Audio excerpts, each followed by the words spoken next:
അങ്ങനെ ആ ദിവസം വന്നെത്തി. ഉച്ചയായപ്പോൾ അവർ വന്നെത്തി.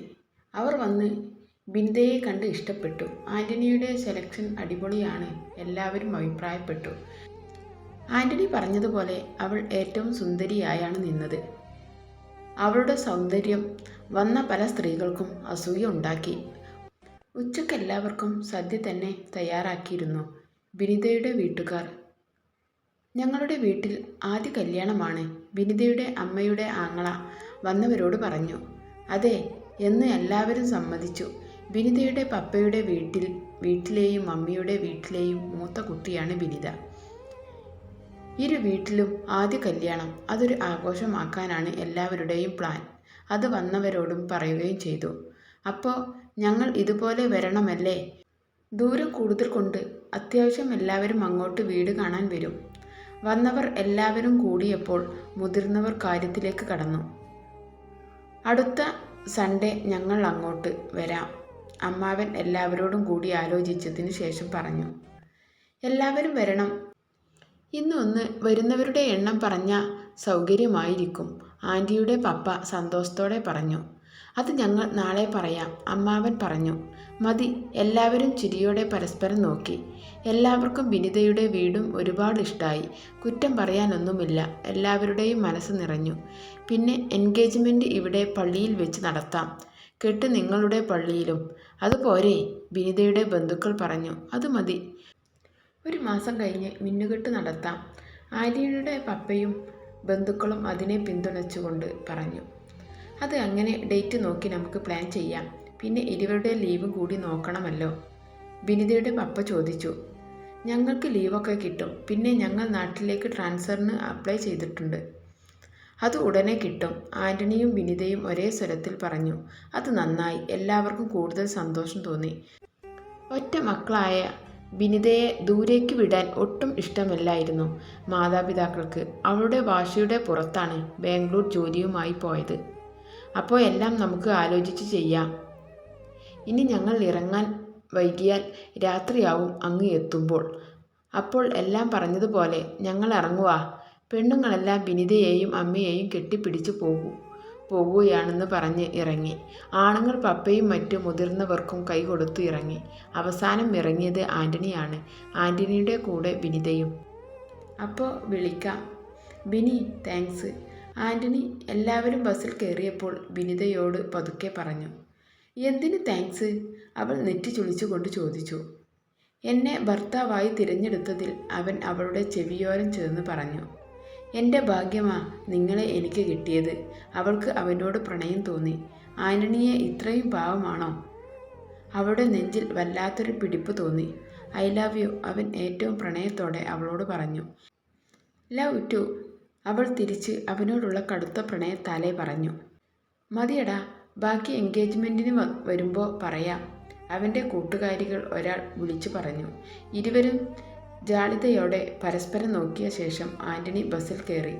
എല്ലാവർക്കും ഒരിക്കൽ കൂടി യാത്ര പറഞ്ഞ് ബസ് മുന്നോട്ടെടുത്തു. ബസ് കണ്ണിൽ നിന്നും മറയും വരെ ബിനിത അവിടെ തന്നെ നിന്നു. ആൻ്റണിയോട് എല്ലാം തുറന്നു പറഞ്ഞാലോ? ഇനി പറഞ്ഞ ആൻ്റണി തന്നെ വേണ്ടെന്ന് തോന്നി. ഈ വിവാഹത്തിൽ നിന്ന് ഒഴിഞ്ഞ തനിക്ക് സഹിക്കില്ല. കാരണം തനിക്ക് ആൻ്റണിയോട് മറ്റുള്ളവരോട് തോന്നിയ വികാരമല്ല ഉള്ളത്. ഇനിയുള്ള ജീവിതം ആൻ്റണിയുടെ കൂടെ മാത്രം മതിയെന്ന് അവളുടെ ഹൃദയത്തിൽ ഉറപ്പിച്ചിരുന്നു. തന്നിൽ നിന്നും ഒരു തെറ്റുമുണ്ടാവില്ല. കഴിഞ്ഞ കാലം തെറ്റായിരുന്നു, അത് പറഞ്ഞത് കൊണ്ട് ആർക്കും നല്ലതല്ല, അവൾ സ്വയം പറഞ്ഞ് സമാധാനിപ്പിച്ചു. മോളെ വാവേ വാ, എല്ലാവരും ഇറങ്ങി, നിന്നെ അന്വേഷിക്കുന്നു. ചിന്തയ്ക്ക് അവധി കൊടുത്തിട്ട് അവൾ റൂമിൽ നിന്നും ഇറങ്ങി ഹാളിലേക്ക് വന്നു. ബിനി, നിന്റെ സെലക്ഷൻ അടിപൊളിയാണ്, അവർ എല്ലാവരും നല്ലവരാണ്, അമ്മാവൻ അഭിപ്രായപ്പെട്ടു. അമ്മായിയും അതിന് ശരിവെച്ചു. അടുത്ത സൺഡേ ഞങ്ങൾ പോകുന്നുണ്ട്, നീ വരുന്നുണ്ടോ?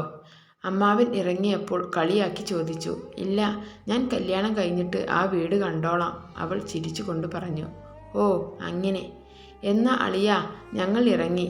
അമ്മാവനും എല്ലാവരും യാത്ര പറഞ്ഞ് ഇറങ്ങി. അങ്ങനെ ആ വീട്ടിൽ സന്തോഷത്തിൻ്റെ നാളുകൾ തിരിച്ചെത്തി. ബിനിതയുടെ സ്നേഹം അനുഭവിച്ചു കൊണ്ട് മാതാപിതാക്കൾ ഏറെ സന്തോഷിച്ചു. അങ്ങനെ സൺഡേ എല്ലാവരും കൂടി ആൻ്റണിയുടെ വീട്ടിലേക്ക് യാത്രയായി.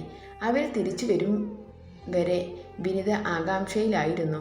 മോളെ, നല്ല വീടും വീട്ടുകാരും, ഒരു കുറ്റവുമില്ല. തിരിച്ചെത്തിയപ്പോൾ അവളുടെ മുഖത്തെ ചോദ്യങ്ങൾക്ക് മറുപടിയായി പപ്പ പറഞ്ഞു. അങ്ങനെയല്ല എടി ബിനി, നമുക്ക് ചേരുന്ന ഒരു ബന്ധം, നല്ല വീട്, ഈ വീടിനേക്കാൾ വലുതാണ്. പിന്നെ ഒരു കുറവ് തോന്നിയത് തനിക്ക് 2 അമ്മായിമ്മ ഇല്ലാതെ പോയി. ഇതൊരു പാവം തള്ളയാ, അമ്മാവൻ പൊട്ടിച്ചിരിച്ചുകൊണ്ട് പറഞ്ഞു.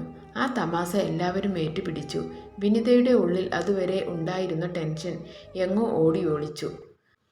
അവൾ ആ സമയം ചിന്തിച്ച്, എല്ലാം ദൈവം ഒരുക്കി തനിക്ക് തരുന്ന മനോഹരമായി തന്നെ. അവർ ആഗ്രഹിച്ചതുപോലെ തന്നെ ആൻ്റണിയുടെ നാട്ടിലെ ഓഫീസിൽ അവർക്ക് ജോലി കിട്ടി. എൻഗേജ്മെൻറ്റ് കഴിഞ്ഞ് 3 ആഴ്ച കഴിഞ്ഞ് വിവാഹമെന്ന് തീരുമാനത്തിൽ എല്ലാവരും വീണ്ടും പിരിഞ്ഞു. അങ്ങനെ നാട് അറിയിച്ചുകൊണ്ട് ആ വിവാഹ ദിവസം വന്നു. വിനിത ഏറ്റവും മനോഹരമായി ഒരുങ്ങിയിറങ്ങി.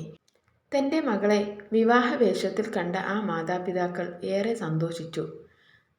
തനിഷ്ടക്കാരി എന്ന പേര് തൻ്റെ മകൾ മാറ്റിയതിൽ ആ മാതാപിതാക്കൾ അഭിമാനിച്ചു. സ്വർണം കൊണ്ട് മകളെ അവർ മൂടിയിരുന്നു. വിനിതയ്ക്ക് പണ്ടേ സ്വർണത്തോട് അലർജിയാണ്.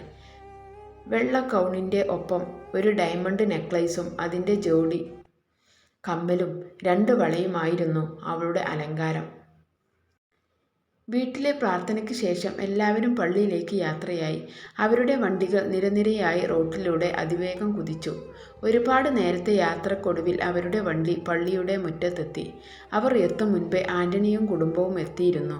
ഫോട്ടോഗ്രാഫർ പറഞ്ഞതുപോലെ വിനിത ഇരിക്കുന്ന കാറിൻ്റെ ഡോർ തുറന്ന് ആൻ്റണി കയ്യിൽ പിടിച്ച് ഇറക്കി. ഇരുവരും പരസ്പരം മനോഹരമായി ചിരിച്ചു. ഏറെ നേരത്തെ ഫോട്ടോഷൂട്ടിന് ശേഷം പള്ളിമണി മുഴങ്ങിയപ്പോൾ ഇരുവരും പള്ളിയുടെ ഉള്ളിലേക്ക് കയറി. പ്രാർത്ഥന ആരംഭിച്ചു. അങ്ങനെ ആൻ്റണിയുടെ മിന്നു വിനിതയുടെ കഴുത്തിൽ അണിയപ്പെട്ടു. പള്ളിയിലെ ചടങ്ങുകളും ഫോട്ടോഷൂട്ടും കഴിഞ്ഞ് പള്ളി ഓഡിറ്റോറിയത്തിൽ വിരുന്നു എല്ലാം കഴിഞ്ഞ് ആൻ്റണിയുടെ വീട്ടിൽ വിനിതയെ ആക്കിയിട്ട് എല്ലാവരും നിറകണ്ണോടെ മടങ്ങി. രാത്രി ഏറെ വൈകിയാണ് വീട്ടിലെ പാർട്ടി കഴിഞ്ഞത്. റൂമിലെത്തിയതും വിനിത ഇട്ടിരുന്ന ഡ്രസ് അഴിച്ച് കളഞ്ഞ് ഒരു ചുരിദാർ എടുത്തിട്ടു. അപ്പോഴേക്കും ആൻ്റിയുടെ പെങ്ങൾ ആൻസി എത്തി തലയിലെ ക്ലിപ്പ് അഴിച്ച് കൊടുത്തു. എൻ്റെ ആൻസി, ആ ഡ്രസ്സ് ഇട്ടിട്ട് ചൂടെടുത്ത് ചാവാറായി. അയച്ചപ്പോൾ എന്തോ ഒരാശ്വാസം. വിനിത ആൻസിയുടെ കയ്യിലേക്ക് ക്ലിപ്പുകൾ അഴിച്ചു കൊടുത്തുകൊണ്ട് പറഞ്ഞു. ചേച്ചിയെ എല്ലാവർക്കും ഒരുപാട് ഇഷ്ടമായി. കുളിക്കുന്നുണ്ടോ ഇനി? അവളുടെ തലമുടി വിടർത്തി കൊടുത്തുകൊണ്ട് ആൻസി ചോദിച്ചു. കുളിക്കണം, വിയർത്തു. അവൾ കഴുത്തിലെ ആഭരണം മൂരി ബോക്സിലേക്ക് വെച്ചിട്ട് അവളുടെ കയ്യിൽ കൊടുത്തു. ആൻസി നേരത്തെ അതിൽ ഒരുപാട് വട്ടം പിടിച്ച് നോക്കുന്നത് വിനിത ശ്രദ്ധിച്ചിരുന്നു. അവളോട് അത് എടുത്തോളാൻ പറഞ്ഞിട്ട് അലമാരയിൽ നിന്നും മറ്റൊരു ഡ്രസ്സ് എടുത്ത് അവളെ നോക്കി മനോഹരമായി ചിരിച്ചു. എന്നാ ചേച്ചി കുളിച്ചിട്ട് താഴേക്ക് വായേ, മമ്മി മരുമോൾക്ക് എന്തോ എടുത്തു വെച്ചിട്ടുണ്ട്. ആൻസിക്ക് ഒരുപാട് സന്തോഷം തോന്നി. നാളെ കോളേജിൽ പോകുമ്പോൾ എല്ലാവരെയും കാണിച്ച് ഞെട്ടിക്കണം. അവളുടെ മനസ്സ് തുള്ളിച്ചാടി. അവൾ വിനിതയെ നോക്കി അത്രയും പറഞ്ഞിട്ട് ചിരിച്ചുകൊണ്ട് റൂമിൽ നിന്നും ഇറങ്ങി. എന്താ അത്? പറഞ്ഞിട്ട് പോ. അവളുടെ പോക്ക് കണ്ട് വിനിത സംശയത്തോടെ ചോദിച്ചു. ആവോ, എനിക്കറിയില്ലേ. അവൾ കള്ളച്ചിരിയോടെ പറഞ്ഞിട്ട് തുള്ളി കളിച്ച് റൂമിൽ നിന്ന് പോയി. ഇങ്ങനെയൊരു പെണ്ണ്, അവൾ ചിരിയോടെ ഓർത്തിട്ട് ബാത്റൂമിൽ കയറി. വെള്ളം ദേഹത്ത് വീണപ്പോൾ അവൾക്ക് വല്ലാത്ത കുളിർമ തോന്നി. മോനെ, നീ തനിച്ചല്ല. ഇന്നു മുതൽ നിന്റെ പാതിയാണ് അവള്. നിന്റെ വിഷമങ്ങൾ അവളെ അറിയിച്ച് വേദനപ്പെടുത്തരുത്. നിന്റെ പപ്പയുടെ പോലെ ആവരുത് നിന്റെ ജീവിതം. എൻ്റെ മോൻ അങ്ങനെയല്ലെന്ന് എനിക്കറിയാം. അവളുടെ കുറവ് നീ അറിഞ്ഞു വേണം ഇനി അങ്ങോട്ട് ജീവിക്കാൻ. പരസ്പരം മനസ്സിലാക്കി. കേട്ടല്ലോ എൻ്റെ മോൻ? നല്ല മോളാ. എനിക്കൊരുപാട് ഇഷ്ടമായി. നിങ്ങൾക്കിടയിൽ എന്ത് പ്രശ്നമുണ്ടായാലും അത് നിങ്ങൾ ബെഡ്റൂമിൽ തീരണം. മമ്മി ഇത്രേ പറയാനുള്ളൂ. കൂട്ടുകാരോട് യാത്ര പറഞ്ഞ് ആൻ്റണി അടുക്കളയിലേക്ക് വന്നു.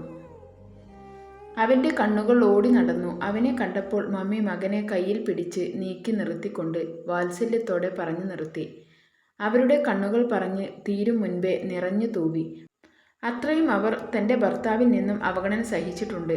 അത് മകനിൽ നിന്നും മറ്റൊരു പെണ്ണ് അനുഭവിക്കാൻ അവരുടെ ഹൃദയം അനുവദിച്ചില്ല. എൻ്റെ മമ്മി, അവളെ ഞാൻ വേദനിപ്പിക്കോ? അവൾ എൻ്റെ മുത്തല്ലേ. ഇതാണ് അമ്മ. അവൻ അമ്മയുടെ കവിളിൽ അമർത്തി ചുംബിച്ചുകൊണ്ട് ചിരിയോടെ പറഞ്ഞിട്ട് അടുക്കളയുടെ സ്ലെപ്പിൽ കയറിയിരിക്കുന്ന പെങ്ങളെ നോക്കി പറഞ്ഞു. ഓ, എത്ര നാള് കാണും, നമുക്ക് നോക്കാം. അവൾ കളിയാക്കി പറഞ്ഞിട്ട് ഉറക്കെ ചിരിച്ചു. പോടി പെണ്ണേ, എൻ്റെ മോള് തന്നെയാണ്, അല്ലാതെ നിന്നെപ്പോലെ അനുസരണ ഇല്ലാത്ത ഒന്നല്ല. ആൻറ്റോ, നീ കണ്ടോ അവളുടെ കയ്യിൽ? അമ്മ ദേഷ്യത്തിൽ മകളെ നോക്കി പറഞ്ഞിട്ട് അവളെ അടിക്കാൻ കൈയോങ്ങി ചെന്നു. എന്താ അത്? അവൻ ഇടയിൽ കയറി നിന്നുകൊണ്ട് ബോക്സിലേക്ക് നോക്കി ചോദിച്ചു. ചേച്ചി തന്നതാ. അവൾ ചേട്ടൻ്റെ മറപറ്റി നിന്ന് പറഞ്ഞു. ഇതൊക്കെ എപ്പോ? അവൻ അവളുടെ കയ്യിൽ നിന്നും ബോക്സ് മേടിച്ച് തുറന്നു നോക്കി പെങ്ങളെ നോക്കി അതിശയത്തോടെ ചോദിച്ചു. അത് ഞാൻ ചോദിച്ചതല്ല, ചേച്ചി സ്വന്തമായി തന്നതാ എനിക്ക്. അവൾക്ക് കരച്ചിൽ വന്നു. ചെയ്തത് തെറ്റായി പോയെന്ന് അവളുടെ ഉള്ളിൽ തോന്നി. പിന്നെ അതിൽ തൊട്ട് നോക്കിയും അതിനെപ്പറ്റി എത്ര വട്ടം ചോദിച്ചു. കേൾക്കുന്നവർക്ക് മനസ്സിലാവില്ലേ, നിന്നെപ്പോലെ പൊട്ടന്മാരാണോ എല്ലാവരും? മമ്മി വിടുന്ന ലക്ഷണമില്ലെന്ന് കണ്ടപ്പോൾ ആൻ്റണി ബോക്സ് പെങ്ങളുടെ കയ്യിലേക്ക് കൊടുത്തു. മമ്മിയോട് കുഴപ്പമില്ലെന്ന് കണ്ണുകൾ കൊണ്ട് കാണിച്ചു. എന്നാൽ ഞാൻ കൊടുക്കാം. അവൾ മമ്മിയുടെ ദേഷ്യം കണ്ട് സഹിക്കാൻ പറ്റാതെ റൂമിലേക്ക് പോവാൻ ഒരുങ്ങിക്കൊണ്ട് പറഞ്ഞു. അതൊന്നും വേണ്ട, നീ എടുത്തോ. നിന്റെ നാത്തൂൻ്റെ കയ്യിൽ നിന്ന് ആദ്യമായി കിട്ടിയതല്ലേ. ബിനി ഒരു പാവമാ, നിന്റെ കൂട്ടുകാരിയെപ്പോലെ സ്നേഹിച്ചോണം. അവൻ പെങ്ങളുടെ തലയിൽ തലോടിക്കൊണ്ട് ചിരിയോടെ പറഞ്ഞു. നല്ല അച്ചാച്ചൻ.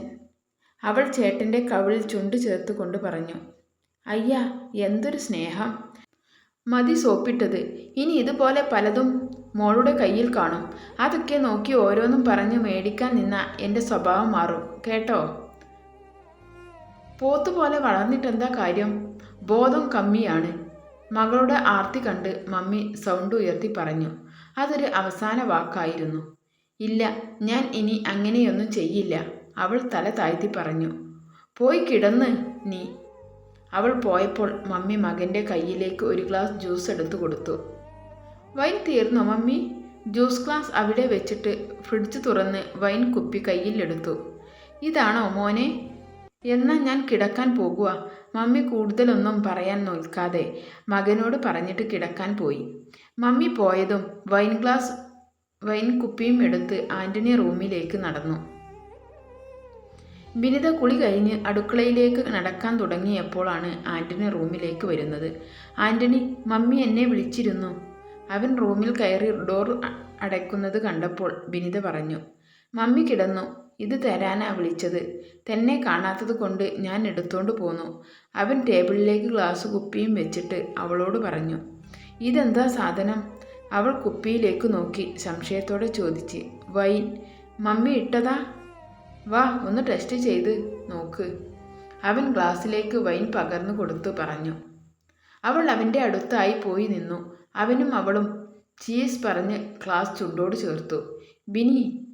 അവളുടെ കയ്യിൽ പിടിച്ചുകൊണ്ട് അവൻ ബെഡിൽ പോയി ഇരുന്നു. പറ ആൻ്റണി. അവനെ കേൾക്കാൻ അവൾ അവൻ്റെ മുഖത്തേക്ക് നോക്കിയിരുന്നു. പെണ്ണെ, ഇന്ന് എനിക്ക് ക്ഷീണം. ഒരാഴ്ച ഉറങ്ങിയിട്ടില്ല. നമുക്കിന്ന് വേണോ? അവൻ അവളുടെ കയ്യിൽ അമർത്തി പിടിച്ചുകൊണ്ട് മടിയോടെ ചോദിച്ചു. അതിന് അവളുടെ മറുപടി ചിരിയായിരുന്നു. അവൾ അവനോട് പറയാനിരുന്ന കാര്യമാണ് ഇത്. ആൻ്റണി പറഞ്ഞത് അവൾക്ക് അവനോട് ബഹുമാനം തോന്നി. ഒരു പെണ്ണിന് ഇതിൽ കൂടുതൽ എന്തു വേണം? ആൻ്റണി, ഐ ലവ് യു, അവൾ അവനോട് പറഞ്ഞു. അത് അവനിലേക്ക് കുളിർ കാറ്റായി ഒഴുകി വന്നു. പരസ്പരം ശരീരത്തിൻ്റെ ചൂട് അനുഭവിച്ചു കൊണ്ട് അവർ